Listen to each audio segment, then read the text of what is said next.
Hey, what's going on, everybody? My name is Jordan, also known as JMonster, and I'm one of the lead developers behind Silmarillion Total War. Today we're going to be showing off a 4 versus 4 on the Silmarillion Total War test build. This is a build that is going to include some new factions that you'll be hearing a lot about over the next couple of days.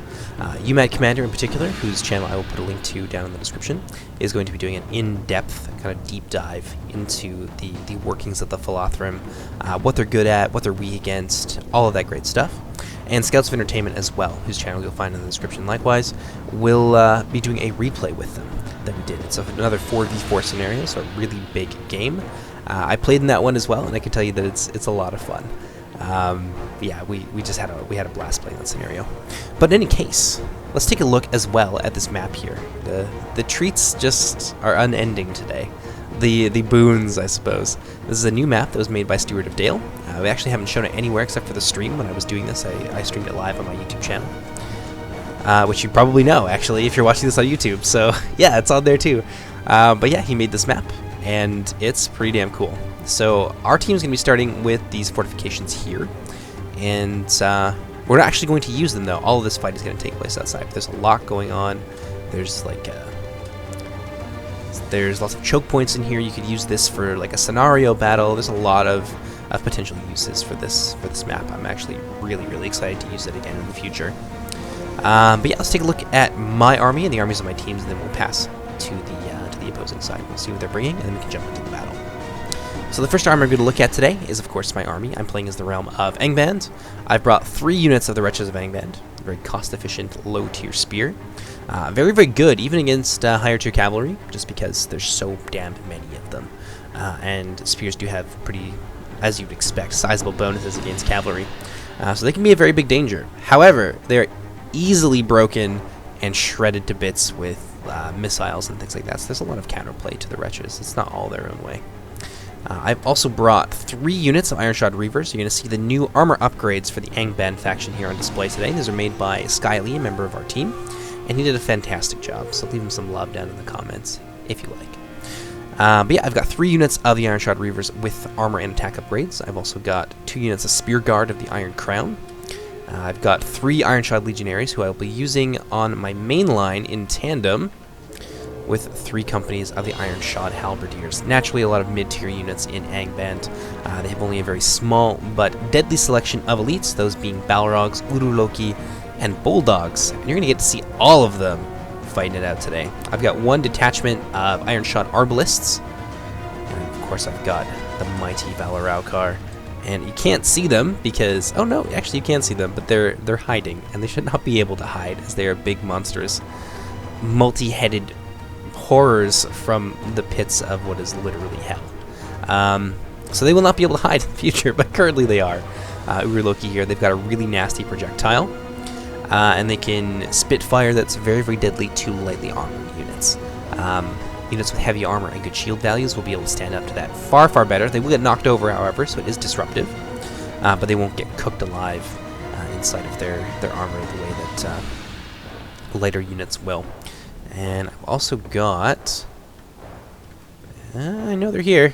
I know that they're here. Got some more Reavers there, Legionnaires. Well, they're somewhere in here. I've got some Bulldogs. Oh, yes, there they are.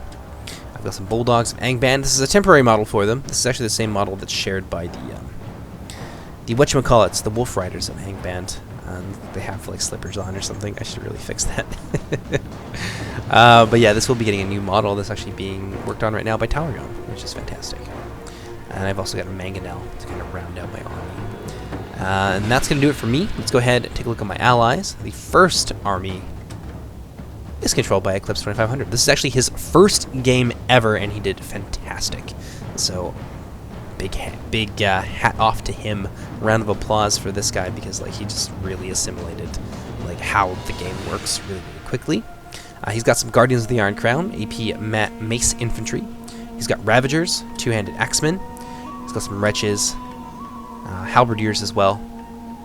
Some Arbalists. I think there's 2 companies there of the Arbalists. More Halberdiers, more Wretches.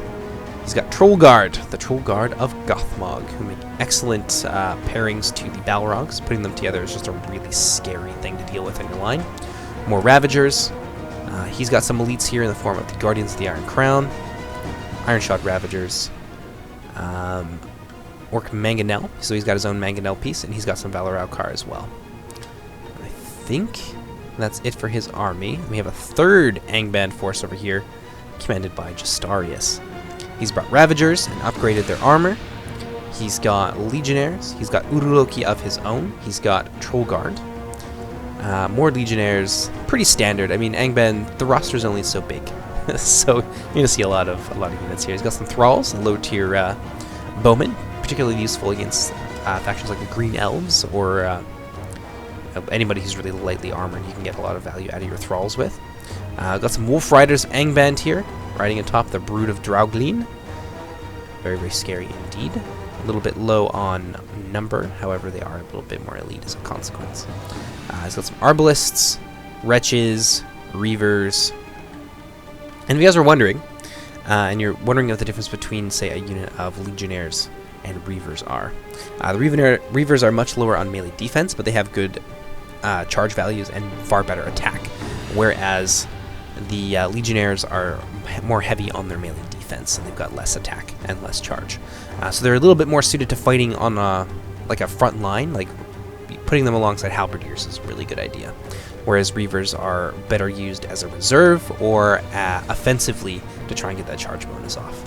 Whereas it wouldn't really be worth it with the Legionnaires. They're a little bit more defensively oriented. Got some Guardians of the Iron Crown here. I think we've got one unit of Guardians and then a detachment of Guardians. Ravagers, his own Bulldogs. That's a lot of Guardians. Oh yeah, he's got 2 units of Guardians in total, and a unit of Guardians of the Iron Crown. He's going to be facing off against Feanor some point over on this side, so that's actually going to help him a lot. Finarfin as well can be quite heavily armored, so he can potentially get a lot of value out of his races. Less so against Finarfin because they're a little bit heavier on melee defense. And finally, we have another Angband army. So this is like a full Angband host sent by Morgoth. It's probably... oh, there's probably about 16,000 orcs on the field today. Like, it's a very large-scale battle. Got some Halberdiers. He's got some Ravagers. Wretches. More Halberdiers.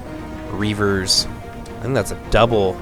yeah, it's a double stack of the Trollguard Gothmog, so a lot of nasty monsters. Uruloki here as well.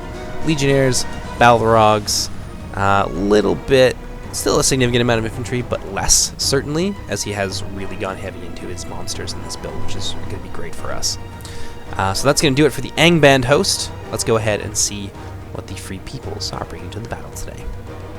So the army across from myself is the Elves of Assyriant, and if you've been watching our replays before, you know that they can hide a lot of stuff, especially in the forests here too, where they are particularly adept at fighting. So I'm gonna have to go off of memory for the most part.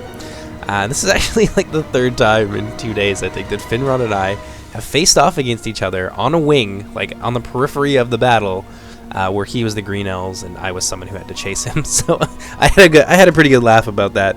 It's a little bit... oh god, I hate fighting the Green Elves. I said it on stream, and I feel like it does actually make you a better player to fight them, because you have to be like on top of your micro. You need to be able to kind of predict what the other player is going to do. Like, you are on your toes. So I like fighting them, but at the same time, I really hate fighting them. But in any case, I digress. He's definitely got 2 units of Urfinen Tower. He's got some Spear Host of Gelion to the tune of 2 units here. He's got Rangers. He's got more Urfinen Tower. I don't think he has any Mythern, but he's got a ton of Scouts of Gelion, the mounted variant of the Scouts of Gelion, and what else has he got? Some Hunters, so he's got some Spear Javelin hybrids. A lot of really nasty stuff that's kind of waiting for me in the forest here, which I was really not looking forward to walking into, but we ended up breaking the stalemate in a really crazy and unexpected way that resulted in some awesome gameplay moments, so I can't wait to show that off to you guys. Next, we have another Green Elf army, built a bit differently. Finrod's is built more for speed and skirmish, and harassment, whereas this one is a little bit better suited to fighting in the open, so you can do it, differently with the Green Elves if you're so inclined.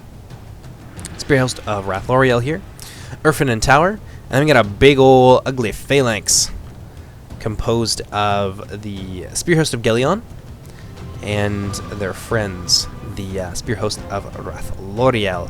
This is a pretty hard thing to break down. There's also some Mythorn and Tolgalen mixed in there. Very scary bodyguard unit. More Urfanen Tower. And then there's a bunch of hidden units here. I don't know if he has rangers, but I know he's got a ton of scouts of Gelion. He's got... No, we saw the spear host already. He's got some cavalry. I think he's got 2 units of the Outriders of Dwylwyn, which are a really good monster hunting pick, so it's a good thing to have in your pocket when you're fighting against Angband. They're fast movers. They have a armor-piercing charge, and they've got really strong bonuses against elephants. So against the Uroloki in particular, can be a very, very scary unit, certainly one that we are watching out for. Next, we have the House of Finarfin, and they're going to be played by Inarius. He's brought some Archers of Talathirion, which is a medium archer pick. They kind of do what you'd expect. I mean, from a mid-tier archer unit, they do what it advertises on the tin. Over here, we have the Wardens of Nargothrond, the only armor-piercing spear unit in the game. And the House of Finarfin tends to specialize in a little bit more of a defensive style of warfare.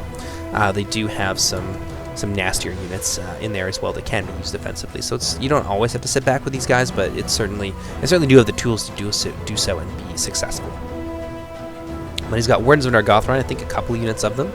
Swordsmen of Talathirnin, who do have Javelin, which is not armor-piercing. However, the detachment, the smaller version of them, does have armor-piercing.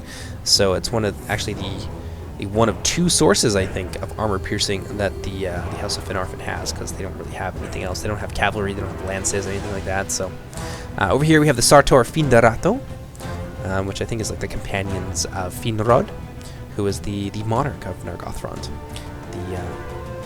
and a son of the House of Finarfin. But in his absence, we do have Turin, the Black Sword. He's hanging out there with... that's not the Dragon Helm of Dorloman. I feel like a lot of people have gotten confused on that. That's straight up a dwarf helm. I made that out of pieces of dwarf helms. Oops. I made that out of pieces of dwarf helms. That's just the mask that he finds while he's in Nargothrond. He doesn't wear the Dragon Helm openly because it does attract a lot of attention from Morgoth. We have the Marksmen of Nargothrond here. They've had some changes to their projectile. Previously it was broken. Now it is fixed, but it's got a lot more of a spread. So think of it at ranged at least, because it does take time to kind of spread out. If you're familiar with Warhammer 2, think of it as more like the Reaper Bolt Throwers, and that they'll have like a cloud of arrows that they'll like shoot at people. Each arrow shot will split into 3. So when they fire all together, it's this big cloud of arrows that can really be nasty against hordes of lightly armored infantry.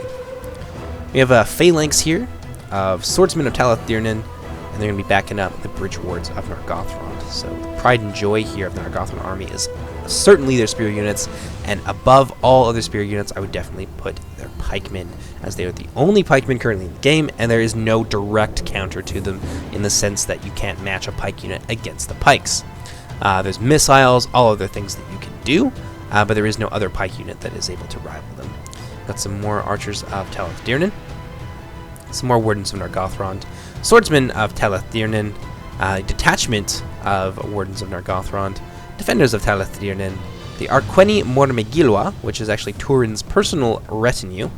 They are the Knights of the Black Sword, and they have a really sizable bonus against elephants, so they're really good at fighting elephants. There's not very many of them, but I believe they also cannot be stunned, and they have 2 HP and really high attack values. They're a little bit lower on the armor, however. The Sartor Findarato are more of the defensive bodyguard, but that's more of an offensive one. And I think we've kind of covered most of it. They may have some hidden units. Nargothrond does have a few hidden units, but we'll certainly see them as the battle goes on. Now, the House of Feanor, I expect we'll see them move pretty quickly here, so I'm just going to fast forward just a little teensy bit, so that we see more of their army. No? Okay then. Well, they've brought some Archers of Amrod, and this is being commanded by Uruke as well, one of our testers. It's got Archers of Amrod, Rangers of Helivorn, Footmen of Amras. I think he's got some more footmen in here. The Otorn Maitimo, which are the personal retinue of Maedhros himself. Currently not being escorted by their lord, so their bodyguard, or their general, is in a different unit. Got some Defenders of Aglon here, very scary unit. Two-handed, just super nasty. Some Roqueni Magloro, which are the personal retinue of Maglor, and that's where the bodyguard, or the general, is going to be today. These are the Knights of Maglor. I know he's got some more units in here. He's got a fair amount of infantry. I think lots of like footmen and other nasty things like that. But yeah, so we'll see more of his army as it reveals itself over the course of the battle. But without any further ado, let's go ahead and jump into the game. Hope you guys enjoy it. So what I did early on during the deployment phase is I actually deployed my mangonel across the river so that I could support my allies in the center. I didn't think I'd get a lot of use out of my mangonel firing at a mostly hidden Assyrian army, but I figured maybe my allies could flush them out and I could use them to greater effect than I would otherwise be able to. And I also put a unit of my my wretches over here to guard the pass so that their cavalry couldn't just immediately run it down. And now it's in the safety of my allies' army, so that'll be just fine.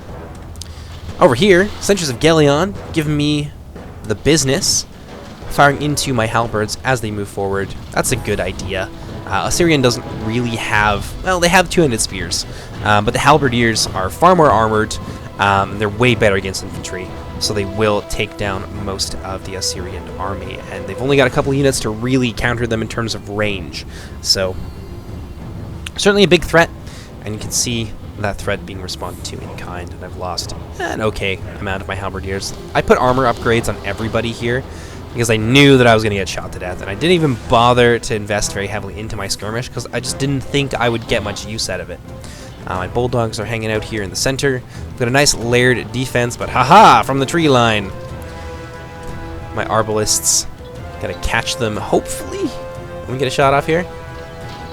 Nah, they get out of range. We'll get them when they come back, though. These guys will eventually swoop back.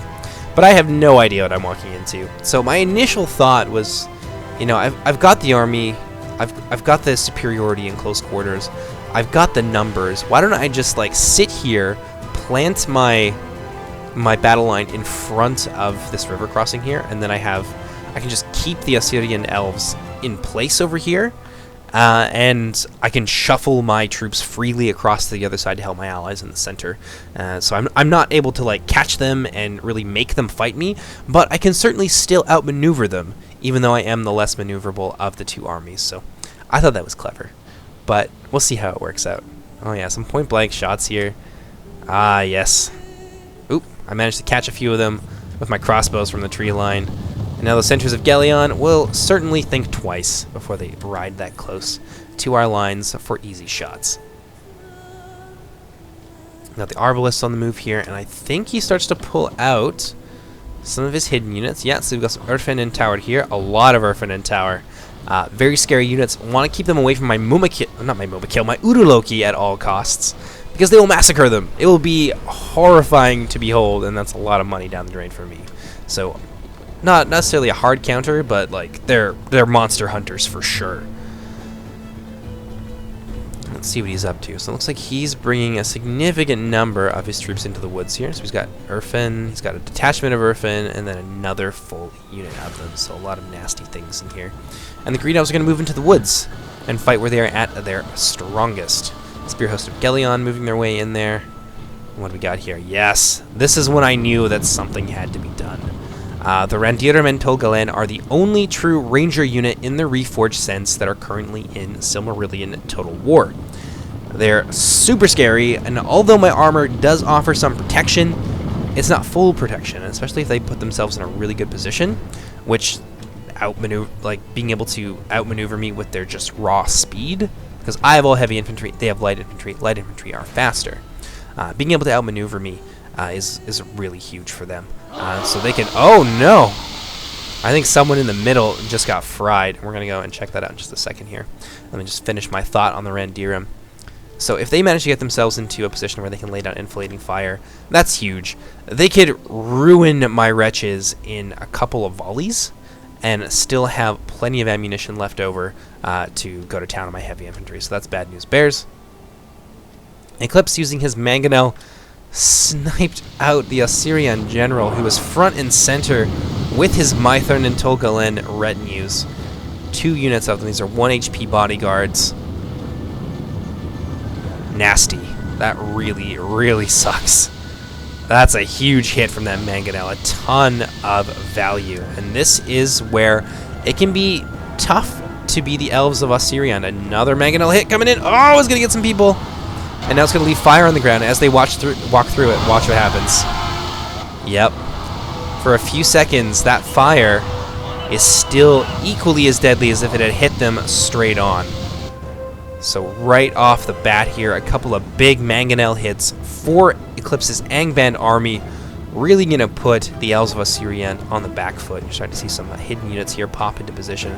Layered skirmishing forces alongside that army. If they'd have walked into that down that hill, that would have been nasty. That would have been a really tough fight for Angband, but they are leveraging their biggest advantage, and that being their artillery. The Elves of Osirian do not have devastating artillery to the tune of the Angband Mangonel. They do have artillery, they can respond to it and counter-snipe it with a ballista, but they do not have anything that can deal the damage to a massed ranks of infantry that the Mangonel can. Not at all. Let's see what we got here. Scouts of Gelion in a very wide formation here. I mean, he wants me to come forward. He wants me to chase him. Like I said, we've had a few battles. I know exactly what he wants, and I don't want to give it to him. So I am going to basically stay in position for now. I have a good spot in the trees here where I can hide a lot of my army, and all they can shoot at is really the kind of stuff that I want them to shoot at. So there's no reason for me to go forward and to risk my forces just yet. So I can see the Rendirum. They're in here somewhere. They're hiding in the tree line somewhere. Yes, there they are. I can see them in here, and I can kind of read the lay of the land. I'm pretty sure he wants to get up here, or wants to get at least like sort of a bit of a crooked angle onto my center line there, and begin to shred them with those rangers. So I'm going to respond in kind. Got Balrogs heading up to the hill. I've got Uruloki. I suspect that he has cavalry like the Outriders of Dweilwyn who are good at hunting my monsters. So I'm actually going to send some spear reinforcements as well, and I'm not going to skimp on it. I'm going to send some spear guard and a host of wretches up there in addition to. The only reason I haven't moved the wretches yet is because I don't want him to be able to fire on them immediately, and they're a lot more weak to arrow fire than my other units. So here we are. Yeah, we can see him beginning to kind of get himself into a spot where he can use the terrain well and just surround and pound me with missiles. But then, Eclipse, I had no idea this was even coming. We weren't on voice. Eclipse coming across with all of these guardians. He's got infantry, he's got Ululoki. He is sending me all of the big guns. The Valor Raukar right here, and Finrod is not prepared for this at all. I wasn't prepared for this. Neither of us saw this coming. And then the Balrogs are into his archers, and he's got nothing here that he can defend them with. He was not ready to deal with a sudden assault, so I was like, oh, well, my ally's here. I guess it's time to rush. So we'll kick it up to full speed here. And I see my ally getting himself into just stuck in with the Elves of Osirian, and then I'm like, well, that sounds like a good idea. And then my whole army surges forward, and now the Elves of Osirian are in some serious trouble. This was a huge play, great job on the part of Eclipse. This just totally shifted the balance of power, and now the Elves of Osirian, who are getting ready to be offensive, to surround me and beat me into submission with missiles, are just in full retreat. You see the whole host appear out of nowhere, and they're like, we are getting out of here. So they're all pulling back, and we're like, well, we need to catch them. We need to grab everything that we can, especially the Rangers who are over here with a unit of scouts, especially them. But we need to grab every bit of infantry that we can, catch them, and crush as many of the Elves of Osirian that we can get our hands on.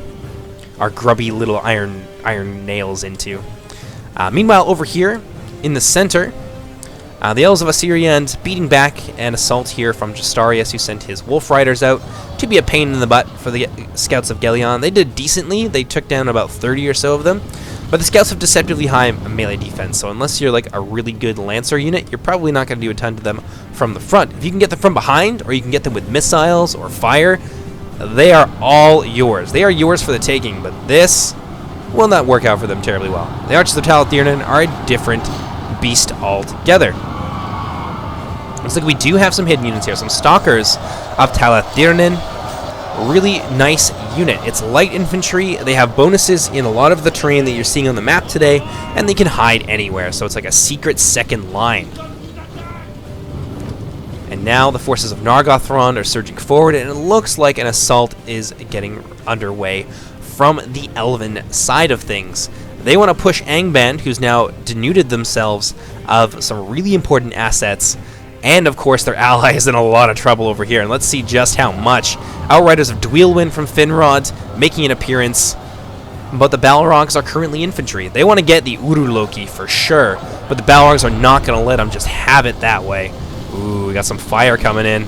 That's going to... Oh, just barely missed. Fried one unlucky... I think it was a Scout of Gelion or something like that. It certainly was, yep.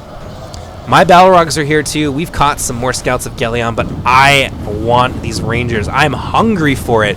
And I'm willing to put my Balrogs in danger. In serious mortal danger. There's Ents, there's cavalry, there's all kinds of stuff. I'm willing to put them in danger to get my claws into these Randirim and to take them down if I can. Nice countercharge here from the Outriders of Dweilwyn, fighting a desperate rearguard action to hold back both my entire army and Eclipse's reinforcements. Got some Guardians of the Iron Crown here. Ooh, they're about to take it on the chin. This is a really unfortunate matchup for the Guardians. They're going to take a lot of damage here. Really picking his fights well here, Finrod, and inflicting some pretty serious damage. Like, they went from 60 to 100 men. That was a big, big charge. And they lost a couple of riders in return. Over here, things are not going quite so well as the Balrogs and the Trolls have something to say about it. Got my Balrogs nearby as well. The damned Rangers managed to slip through our grasp, so we're not going to be able to get them. And Finrod is going to, fairly wisely, I was a little disgruntled about it on stream, but honestly, wisely takes position here at this choke point, and now we're going to have to kind of fight his way, and he's got his Rangers to back up that choke as well, so that's real scary. But we're going to just keep pushing everything that we've got. Uruloki, Trolls, Balrogs, Spearmen bringing up the rear, and we're just trying to get as many of these elves as we possibly can. We move on here to the center. Elves of Assyrian under Death Eater are making their move. They're pushing against Eclipse's army. He's got his Mangonel. I've got mine over here as well, and we're trying to take pot shots at the Finarfin army, and I don't think we've really managed to get any of them just yet. We may get lucky with a few Mangonel shots, but I wanted to get my Mangonel working and like at least get something out of them. Oh, nice shot there. Mangonel not quite activating the big fiery death ball that they do, but we do manage a couple of direct hits here into the Bridge Wards of Nargothrond, who are the unit that I absolutely wanted to take down at any cost. Like I said, we don't have pikes. Nobody has pikes that can match these guys in close quarters, so our best option is to try and take them down from afar. But this is really going to be ugly. The House of Feanor are making their move as well. This is a general attack here. While Finrod is fighting to just kind of hold on, his allies are going on the offensive. We got footmen, companies of footmen here pouring out of the woods, Rangers of Helivorn, who are a javelin unit, defenders of Aglon, and some nasty cavalry here. A couple companies of the Mounted Company of Kelligorm. And they're going to crest that hill alongside the Riders of the Pass and begin to harass and do whatever they can. And they're going to beeline right for the Angband army of Justarius. And he is super exposed here. He's very much in danger of being encircled by the House of Feanor army. We've only really got 2 players here to oppose them. There are some reinforcements coming through the town. They're not quite there yet. This is the army of Artorius, and he's going to be a little bit later getting to this battle. He's taking up a defensive position here inside the city. So his army is currently missing, which means that we are weakened in the center, strong over on this wing, but also significantly weaker on our right wing as well. There's an entire army that's unopposed. Popping on over to this side, Outriders of Dweilwyn have, for the most part, breathed their last. They've done great so far. They are the reason that we did not overtake that retreat and smash apart the Green Elf host. Yes, he lost his cavalry, and yes, he lost a couple units of scouts. You can see most of them dead on the ground back here. But he managed to save the majority of his army. So he's down some missile units, which sucks for the Elves of Assyrian, as that's kind of like their big strength. But he wouldn't have got any more use out of it. Well, maybe he would have. Maybe he could have used the cavalry in the center. That could have been pretty nice for him. But yeah, he needed to commit these guys, and commit them he did, and it ended up working out for him. He was able to salvage the majority of his army and most of his really important units. So all of his Urfin are fine. Sentries of Gelion, for the most part, unscathed. And of course, he's got his Ents and his Rangers hiding in here as well. So real scary. And he's still got some Scouts of Gelion as well. They could take like 3 or 4 of the Scouts. Let's see how things are going up here. It looks like the Green Elf army has crested the hill, so they've managed to nullify the hill advantage for the most part. Eclipse firing at... He's obviously out of fire ammunition, otherwise he'd be hitting them with it. What he's firing with now is the secondary firing mode for the Mangonel, which is mostly useful for destroying buildings. But occasionally you do hit infantry, and it's nice. And Eclipse is going to go full on the offensive, just balls to the wall, throwing everything he's got at the Elves of Osirian before they are ready. Hunters of Rathloriel here, a couple of Javelin units about to get caught out. There is certainly a big danger of these units being bogged down in melee. There's a couple, like, waves of infantry here, and then another big column. Everybody is just surging out of the town here, and I've actually moved over some reinforcements here to help my ally as well. I've got some Spear Guard, I've got and 2 companies of Wretches, so we've got some numbers and some Spearmen here to try and counter the Assyrian Cav, which I figured would be the biggest danger. Death Eater definitely has some Outriders of Dwelin. Can't see them just yet. You can see some of them there, and they can be a really big pain, especially if they manage to get behind, but there's a ton of Skirmish Cav here, and it looks like Finrod is sending all of his Skirmish Cav to their aid as well, so sending my Spears over there was a good choice. In the meantime, my army, the majority of it, have taken position on the opposite side of this river crossing. There's a fight in the center between the Ents, the Balrogs, the Uruloki, and a small company of Outriders of Dwelin who are now fighting to the death. Uruloki managed to inflict some really severe damage to this Assyrian phalanx. And these are the only 2 units like this that they have, and the reason they have it is so that they have something to fall back on in case of rushes. They're not utterly helpless, and they can fight in a different way. But against the Uruloki, who are basically specialized hunters for exactly this kind of formation, there's really not a lot that they can do. Got some hunters now moving in.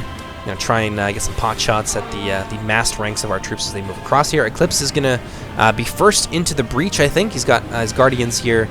I'm going to move in with some of my Legionaries. I got my Balrogs in the fray there as well, and we're just going to push and monster mash our way through here if we can. In the center, it's chaos. It's chaos and destruction. The Angband forces are really hard pressed to fight the Elves of Osirian, who are holding on admirably well. There's some reinforcements coming in, and there are some places where we're a bit more tightly packed and able to leverage some of the strengths of Angband, but right here in the center, things are looking very ugly. Mythern and Tolgalen and some reinforcements here that were baked into this tightly packed phalanx, moving to outflank the center. There goes one of the Sons of Feanor generals. I think we just have the one. So that would be Uruke's general falling in combat. But I've also brought my Uruloki over here as well, and that's going to be big. So I see this exposed flank of the Assyrian army, and we're just going to go to town. We are going to fricassee these little green elves of Assyrians, and I can't seem to get my claws into Finrod most of the time when we play together, so I can't tell you how eminently satisfying this felt to be able to put this kind of pressure on a tightly packed Assyrian phalanx. It was beautiful. Meanwhile, back here, our Angband allies really having a hard time. A lot of dead orcs on the field here, and he's just been pushed back into the city. He basically fell back into here, formed ranks as best he could to try and choke point the 2 armies, the Finrod, the House of Finarfin, and the House of Feanor armies, and they're just battering down his defensive lines. Justarius holding on as best as he can. I think he's getting some limited reinforcements from the city here. And I'm sure Artorius will send him a little bit of help, unless Artorius is already on the move, and I seem to have lost track of his army. Justarius is right here. Artorius is where, though? Oh, never mind. This is Artorius. Sorry, Artorius was in the center here. It was Justarius who was in the city, and now Justarius is filtering in And he's trying to outflank the Feanor and Finarfin host as they move in. So this is a fairly locked battle at this point. The Angband forces managed to close ranks, and now they're fighting the houses of Finarfin and Feanor in hand-to-hand. Ooh, a big nasty blob of halberds here, massacring their way through the Green Elf lines. You can see the carnage is unending here, as the Green Elves take very heavy casualties. I want to get a picture of that. That's going in the thumbnail for sure. And we've managed to turn what was a losing fight heavily in favor of Osiriand into a fairly even battle. Their flank here has just been utterly annihilated by my Uruloki over time. They don't have any fast movers. They can charge through the breach here in order to tie them down in melee and stop them from doing that. One more, just for good measure. And at this point, the Elves of Osiriand are far too close to... Oh! That was just beautifully aimed. But they're far too close now, so I'm actually going to stop them firing, and we're going to move on elsewhere. Meanwhile, over in the center here, our lines have engaged with Finrod, and it is a bitter fighting between Finrod's beleaguered host and my orcs of Angband. Heavy armor versus light armor and skill, and some really strong positioning here. We got Scouts of Gelion just pouring fire in here. Everything that the Elves of Osiriand have, they are using in order to hold this choke point. Looks like we got some Scouts of Gelion over here. It looks like they're out of ammunition. Finrod's just trying to delay this. But this is looking like Artorias is sending us some of his trolls. And this is fantastic teamwork here. This is why I loved this battle so much. Everyone was supporting everyone. This was a beautiful team game. And they're actually going to flush out the Rendirim and Tol Galen. And they're going to be pushed out of position here and threatened by the presence of these trolls. Got some more sentries of Gelion trying to get some rear charges here, opportunistic charges into the trolls to bypass their shield and go right to their armor value and get a little bit of damage done. But this is a losing fight for Osiriand. They do not have a lot of support right now. There are, of course, a few units over here. The Death Eater can certainly send them, but they are very hard pressed in the center. Beautiful shot here. I think that's actually my Uruloki incinerating a handful of these units. And they're going to actually turn their attention on the rear of this Osirian phalanx. And we're going to be able to collapse that under the weight of these heavily armored infantry and my Uruloki assaulting them from the rear. Over here, Artorias taking to the offensive here with what troops are remaining to him. And we're actually pushing back the House of Finarfin. The Stalkers here have run into Wretches of Angband, and they're looking pretty worse for wear. They've got good terrain bonuses and really good melee defense, but I think that they're a little bit overmatched here. The Wretches are able to kind of just enclose them from several sides. There's a lot of nearby supporting units. Yeah, they're having a bad time. I'm pushing through the center here, and it's the days for this army of Inarius and the contingents from Nargothrond and Death Eater's main host are pretty well numbered. But this is not going to be the end of Death Eater. Oh no, he will be back. This I can assure you. Uruloki massacring their way through these massed ranks here. This is what they do best. They are armor piercing with those jaws, and they've got a little bit of an AoE to them as well. And we're going to see even the mighty Mythorn and Tol Galen begin to crack under that pressure. And the Elves of Osiriand trying to push out, trying to rout, trying to escape. They're just finding themselves surrounded. And so we got some Swordsmen of Talath Dirnan trying to help, but they actually end up doing a lot of friendly fire. And these Elves of Osiriand are going nowhere. Nice shot here into the Scouts of Gelion. Unfortunately, it's going to miss. My Uruloki won't be able to snack on any more of them today. And now our attention is going to have to turn to Finrod's army and breaking through this choke point. He is holding on remarkably well. And this is what Green Elf Infantry is good for. They are here to buy time. They will not win the day for the most part. The Irfan and Tower are quite nasty units, but they are quite limited, very expensive, and very vulnerable to missiles. And even in close quarters, they don't have a lot of melee defense. But this is really what the Green Elf Infantry is for. Holding the line, some Ents there. Oh, I love this. I'm taking a screenshot of that for sure. Whoops, I crashed it. I'm so sorry. What? Sorry about that. I tried to take a screenshot with print screen because sometimes my Steam doesn't like to actually save my screenshots. And it crashed. It doesn't like it when I do that with Fraps. So we'll continue from where we were. But let's go ahead, turn it down just to about 0.5 speed here. But yeah, we are massacring our way through the Green Elves who are trying desperately to hold the line. And Finrod's coming in. He's giving it everything that he's got, but this is really very much a losing battle. I think we've got some of Death Eater's reinforcements coming in over here as well. Some Erfin and Tower who are coming into the back of the Troll Guard of Gothmog as they try to crush this this resistance here between the weight of our two armies. But let's pop back out over to the other side and we can see, oh man, the Angband army is just not having fun here. They're really on the back foot. Good numbers so far, but they're going to get meat grindered by the Wardens of Nargothrond. There's also some pikemen in there as well. The bridge wards, they have to take them head on. They don't have a lot of choices. Enfilading fire from the split shot archers. You can kind of see the spread that I talked about a little bit more there. It's a little bit wider. There's arrows flying overhead. Javelins coming down now into the Guardians of the Iron Crown as they smash their way through the defenders of Aglon. It's chaos. It is a mess. It's an ugly planet, an orc planet. But the elves are doing fantastic so far at hacking their way through the seemingly endless tides of the realm of Angband. And now, Iron Guardians spinning around and attacking the footmen of Amaras in the rear. This is going to be a bad news bears. At the same time, got some Iron Shot Halberdiers coming in here. This is actually really dangerous for the House of Feanor. They are lower on melee defense than other elven factions. They rely more heavily on their armor, an advantage that is very quickly stripped away from them when they come into contact with units like the Guardians of the Iron Crown and the Halberdiers. Rangers here trying to get a javelin volley, but unfortunately they are being attacked from behind. Would not surprise me if they were going to run soon.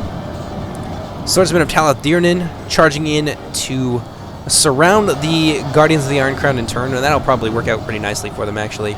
Big cavalry attack here. Oh, into the Ravagers. This is a beautiful opportunity to turn the tide. House of Feanor under Uruk massacring their way into the orcs, and they are dying by the dozen.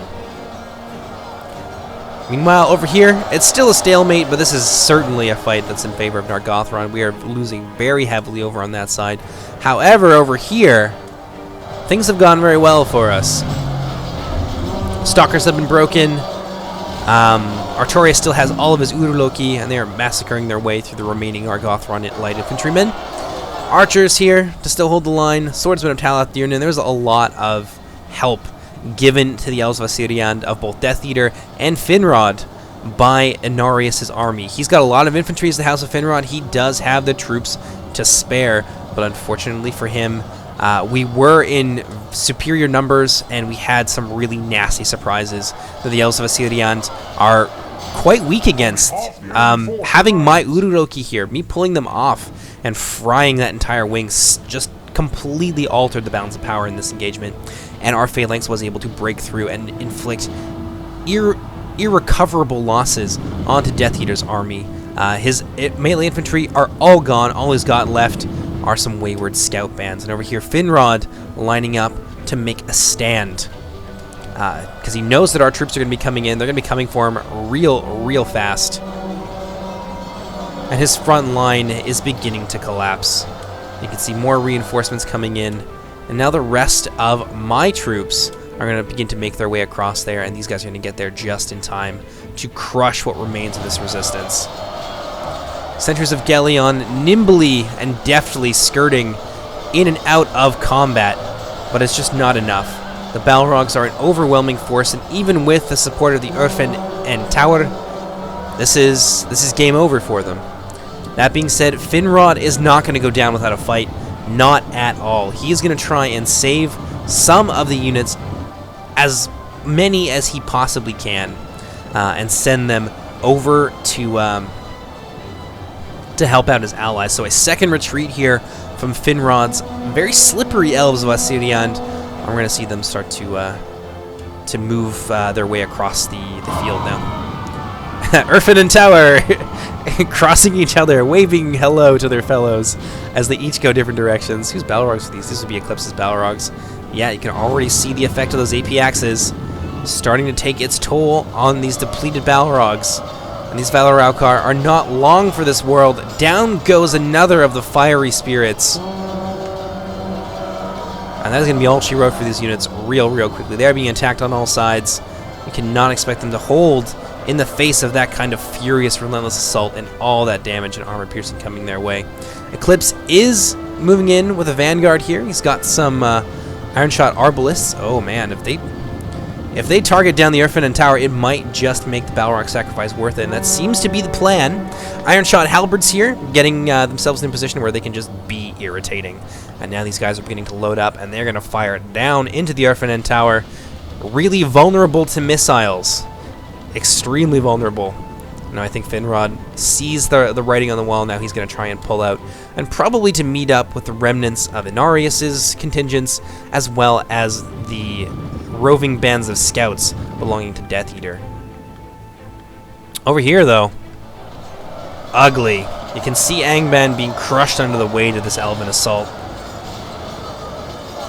A lot of these troops now have broken. The Halberdiers are fighting to the death as there is nowhere left for them to run. Well, someone spitting fire at somebody. The Marksmen of Nargothrond. A couple of them getting caught there. A few getting staggered, some of them being knocked over. Ultimately, though, that's no sweat for the Marksmen of Nargothrond. We're here. The Valaraukar stand at bay in the slain red ruin of the army that they once led, fighting hundreds of elves. All of it is going to come to naught, however. This is basically the destruction of Justarius's reinforcement army, as well as a significant number of Artorius's troops. Eclipse has some Arbalists over here, firing down. I've got some of my wretches. I was sending them over to try and help out my ally and do what I could, but then I saw the way that things were moving, and I just pulled them out of there. And now I'm going to try and rally my forces. But first, we have to kill ourselves some green elves. Earthfin Tower being overwhelmed here by Eclipse's forces. These Troll Guards should probably not be in here all by their lonesome, but they will hack a bloody swathe through these Axemen before they are brought low. And over here, the Green Elves have finally broken, but damn, that was a heroic struggle. They did their best. They threw everything they had at us. Ents, missiles, but ultimately this is not the kind of fight that Green Elves are meant to win. When I said earlier, and I said this on stream as well, that I knew if I could get into combat with the Green Elves, I could overwhelm them and crush them. And that is exactly what we did at this choke point here. The remnants of Finrod, too many Finns. Finrod's Green Elf host here are going to break off from the choke point. Looks like they actually managed to bring low a Balrog. A bloody engagement for Angband, but overall, we're fairly intact. Now the Green Elves are just scrambling in the face of a relentless attack here. I think that would be Artorius's Hydras, his Uruloki, and we're trying to chase down the Green Elf Rangers as well as the Earthfin Tower. So Finrod trying to save what he can, but overall this is a massacre. Ooh, nasty. Yeah, that's gonna do nothing to those trolls. They're not even gonna feel that fire, but the Green Elves, oh yeah, they're going to be extra warm tonight. How do you like your Green Elves? Regular or extra crispy? Just kidding. Angband only does them one way, and that's exactly what you're seeing here. Death Eater has managed to escape, and he's going to circle back with his Scouts of Gelion. They do have their ammunition, even though they do have their knives out.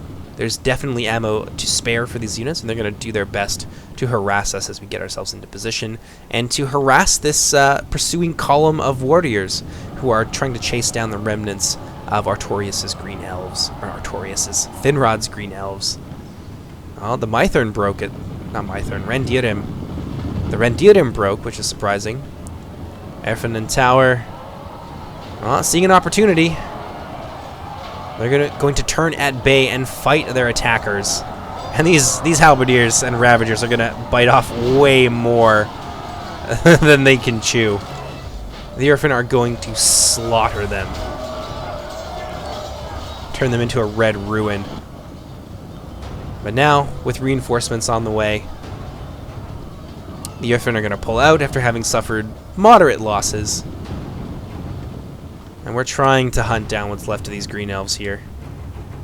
Oh, one troll guard gonna take on the Scouts of Gellion. They are surprisingly armor piercing. Daggers actually have armor piercing as part of their template.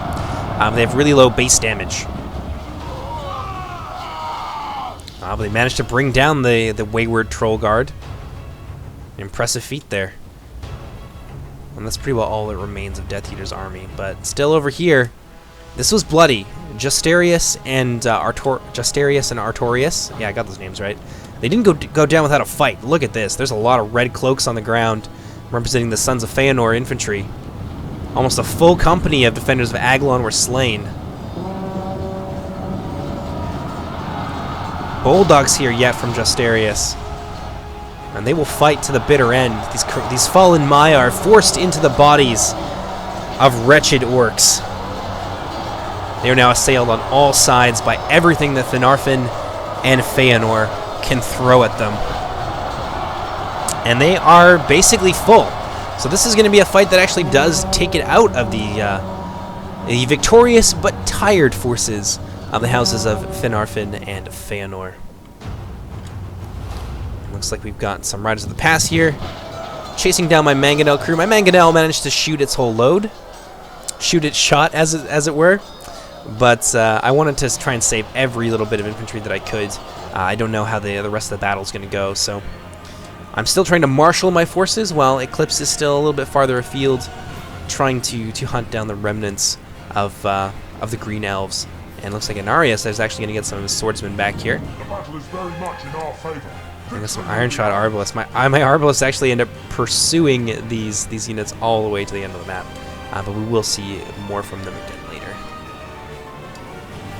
But over here, Scouts of Gellion, Swordsmen of Talathirnin, the remnants, the ragtag forces still remaining to them on this side, are rallying together, and they're not just going to let us have it all our own way. They're moving to try and engage some of Eclipse's strung out forces. A lot of these wretches here would be easy prey for the Scouts of Gellion. They're very tired, and you can already see that they're ready to rout. They're sick of this. They've got a pretty rough life being a wretch in Angband, and the orcs leading pretty wretched lives themselves. These guys have it in the name. They would very, very easily run off and hide in the wilderness somewhere. Well, that's about it. They're now in control of the township. They control our right wing. They smashed their way through two or so armies, probably about 2.5 armies, I would say, for sure. And they're reasonably well off. The House of Finarfin has the most infantry, to be expected. House of Feanor has their remaining troops, but there's still a decent amount of cavalry left over for the House of Feanor, and that's going to be decisive in a battle in the plains, which is exactly what this is going to come down to. We're not going to be able to just skirt our way in. Well, maybe if we went all the way around here to try and get in here, but that's a lot of effort when we can just fight them in the plain. So we're probably not going to do that, and I think they know it. So having this cavalry here is really important for them. And now we've managed to, I think, destroy all resistance, pacify all the few remaining pockets of resistance, and you can see that our forces are still quite vast. Though it is worth noting, a lot of these units are quite depleted, and a lot of them are wretches.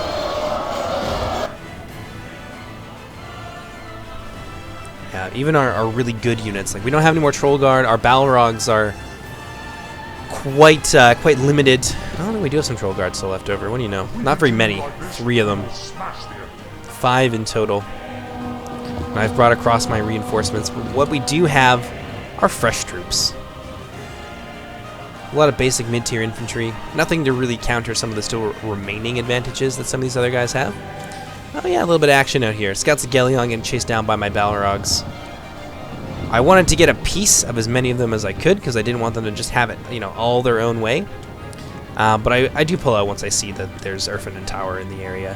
Finrod, I'm sure, would love to massacre my Balrogs. They gave him a lot of trouble. And that's just not a fight worth having. The Green Elves have a lot of AP here. They'd bring down my remaining Balrogs, but we will keep pretty quickly. And I'm going to need them. I'm definitely going to need them.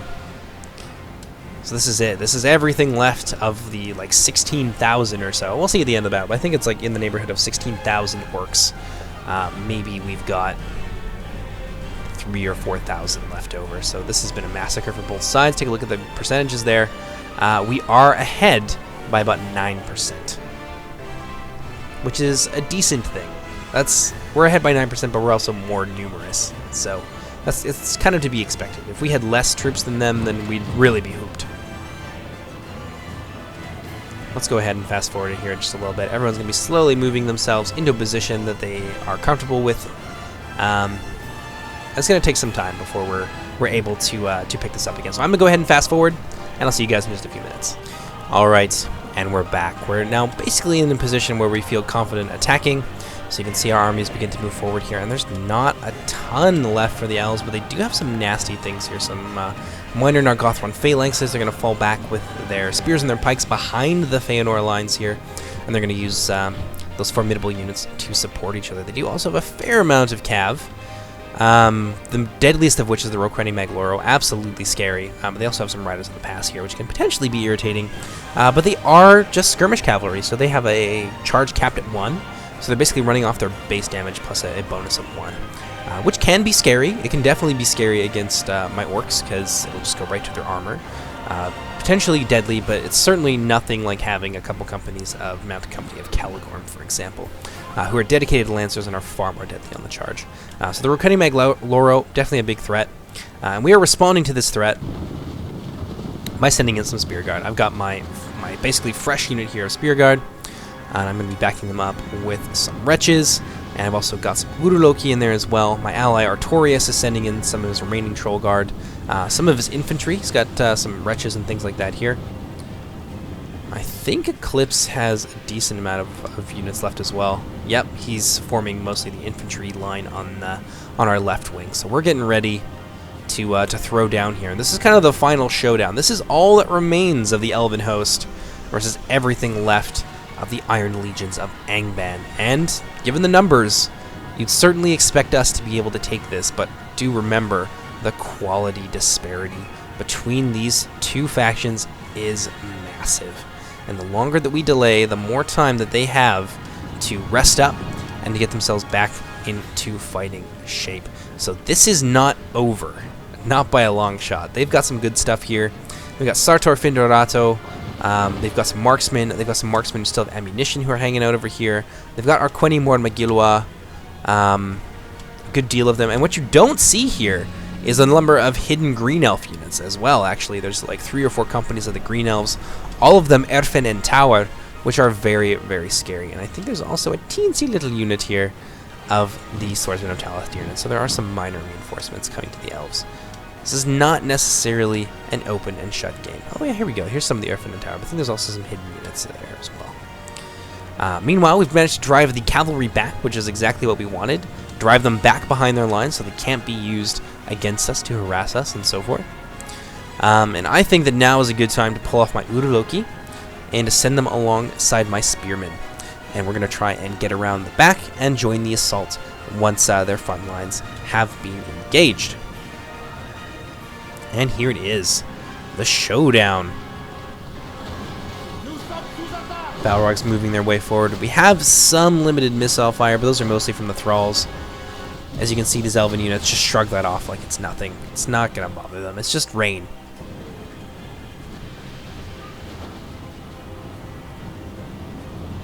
Here we go. Eclipse is going to be the first one into the fray. First one to break that stalemate, as usual. And in go the Mangonel crew. And looking at their deployments, my thoughts were I don't want to go anywhere near their center. They've deployed their pikes in the center. I want to attack their wings. That is where they are weakest and where I can press home the range advantage of my halberds to the greatest effect possible. If I throw them against the pikes, they're just going to get massacred, and it's not even going to be fun. Well, not for them. It'll be fun for us. Fun for you guys to watch as well. We're going to go ahead, increase the speed here. Oop. Cooking my own troops, my Reavers, charging home. But these Wardens are not going to be bothered by that fire. Not at all. Might get them, but I think most of that ends up going into my troops. You can see just a handful of them get cooked, but way more of my troops get fricasseed, and that was a morale shock for them for sure. Meanwhile, over here, Finrod's Erfin and Tower setting themselves up to engage my flanking units. And now is the time for revenge. Finrod has valiantly pressed against my Angband army. You gotta hand it to him. And he's managed to do so in an organized fashion. You don't just panic and let chaos engulf you and have any unit left to show for it. He's definitely got a bit of an army here that can be a problem. So he's got some scouts, he's got Erfin and Tower. All of these are armor piercing. All of them can be really nasty against my heavily armored warriors. And in particular, the Erfin represent a very clear and present danger against my Uruloki, who I still have all of. This is all 4 or 5 of them. I think you get in a group. It's 4 of them, yeah. No, actually, I think I missed one. There's normally 5. But I have a lot of Uruloki left is the point I'm trying to drive home. And they are very good at making sure that advantage amounts to nothing. Ooh, a big push here. The Angband forces. The Rushids being tossed in there with no regard for the cost in their lives. And that's what they're here to do. The wretches are here to die, basically. Marksmen of Nargothrons shooting their shot. We're going to see it here.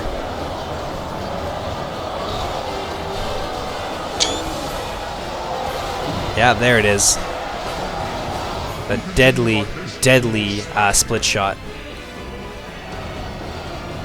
And I've held back here, actually, a little bit. I didn't want to commit too much into the center, but eventually I ended up getting pulled in. But I do have some reserve units here. I want to wait for these guys to thin out a bit, and then I can try and push through what is by far, if you look at it, this is the weakest point in their line for sure. There's an attempted flanking maneuver here by Eclipse, and that's going to draw off more of the strength that they so desperately need on the front line. The Sartor Findorato will hold this up for a long time. They are extremely defensively oriented as a faction, and this unit is the epitome of that. However, they are not going to be able to kill their way through all these heavily armored infantry. It's just not possible for them. Nails in Nargothrond and Feanor holding the line as best as they are able. Javelins being tossed at the Uruloki. None of the javelins they have left are actually armor piercing, so that's not really a fear for them. Ooh, beautiful enfilading fire here, getting into the rear, going right to the armor value of these units, and cooking them alive in their own armor. We're going to see a break there. 50 archers of Amrods. Ooh, and the marksmen of Nargothrond are going to take it on the chin there. That was almost entirely elf units. And whose Uruloki are those? That is Artorias. That's a game-winning play right here. That wiped out a huge amount of the strength remaining for the elves. And now they're really just circling the drain, aren't they? And look over here. I've managed to ensnare much of the green elf infantry on my spear guard. They're going to push past because what they want is my Uruloki. The elves of Nargothrond and the House of Feanor are still quite strong over here. Still a good deal of them remaining. So I want to get my Uruloki into the back of that for sure, which is where they would do very well for themselves. But unfortunately, I had some issues. Arquenimor and my Gilwa have a big bonus versus large units like this. And my Uruloki kind of just ran into trees and couldn't seem to find their way around it. So the Arquenimor and my Gilwa catch up with them. And then the Erfin and Tower come in. I was actually pretty pissed about this on stream, but in hindsight, it doesn't really matter that much. We still had a good game regardless of what happens with the Uruloki. But yes, they die futilely in pointless deaths. Goodbye. I try to get the last one out, but they bring them down together. Scary. Very scary indeed. And now, reinforcements are free to rejoin the battle. Some Uruloki of Artorias that have managed to push their way in here, and they are scattering the House of Beor, the supporting Edain for the House of Feanor. And now they're going to get massacred by the Erfin and Tower as well. Yeah, they don't really have a death animation properly, or they do, but it doesn't always like show. Yeah, and then they kind of stand up and then they fall down. It's weird. But yeah, these guys just massacred them. And the Arquenimor McGilwa in there as well. Doing their best, but things have really thinned out for the elves. And we are starting to pull it back.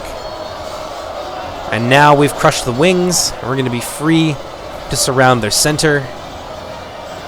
And this is basically it for the elves. just unfortunately didn't have the numbers after dealing with the majority of Artorias' army, as well as the entire army of Justarius. He held them up along with his ally, and he inflicted some pretty severe casualties onto them. And the elves just aren't able to recover from it. We had the numbers, Eclipse shifting over this way, along with Artorias as well, who sent his Troll Guard over here to help us out. But Eclipse shifting over here, it just totally changed the balance of power. We were able to just massacre our way to the Green Elves, and by the time we got here, it was basically a foregone conclusion. I mean, maybe they could use the Rangers to really devastating effect, but my armor would have probably held up through it, and I had the numbers. So this was a fight that the Elves of Syrian were not able to win. Nonetheless, Finrod fought the fight, and he did so valiantly. There's a lot of dead orcs there on that river crossing. We were not just able to walk in and take it from him. And now the breaking happens. The Sons of Feanor are leaderless and have been for the majority of this battle. The Marksmen of Nargothrond are being completely overwhelmed. And this is basically it for the elves. The host of Angband was victorious, though at great cost. That's 84 to 92. This was a very, very closely fought game. And it really came down to one or two decisive moments. Oh, a final stand here by Finrod's Urfinen Tower. Vengeance for their fallen kin. And Finrod is going to pull them out again. Urfinen Tower are great for this because they do not break. So you can cycle them all you want. He's going to go and continuously try and get that charge bonus off here. Really, really good idea. Unfortunately, they do get caught up by some elements here, which is going to kind of screw with the charge AI, and they're not going to like it. Over here, Iron Shot Arbalist engaging the Archers of Amrod sword to sword. It's not going to go well for them. Finrod charging them in the rear with his unit of Urfinen Tower, and these two units of elves are going to stand together.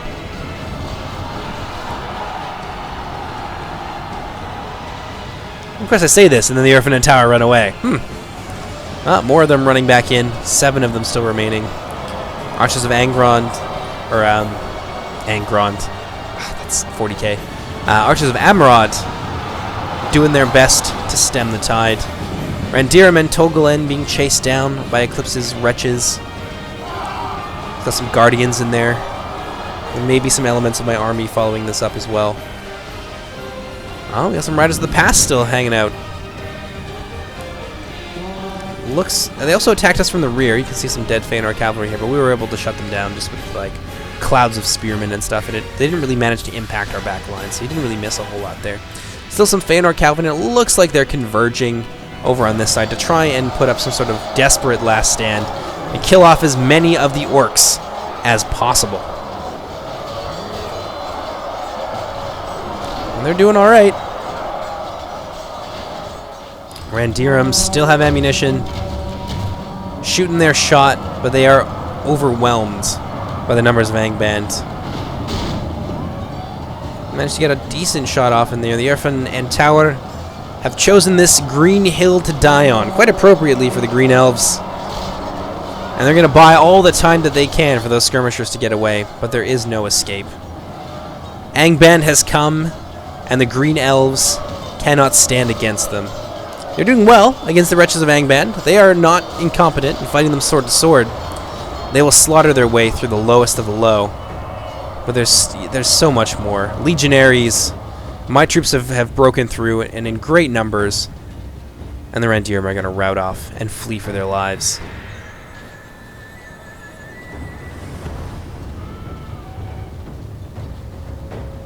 Well, that's basically it. It's going to come down 96 to 88.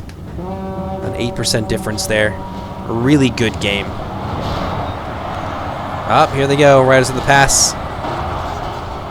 A last kind of desperate stand here. But they are just regular horse archers. They will not be able to kill their way through much of the infantry, although they did take down one of the guardians.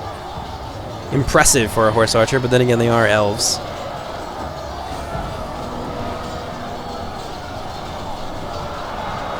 And surprisingly enough, they're doing well. Envelopment here from Artorias is going to see them off, and they may break in the face of that.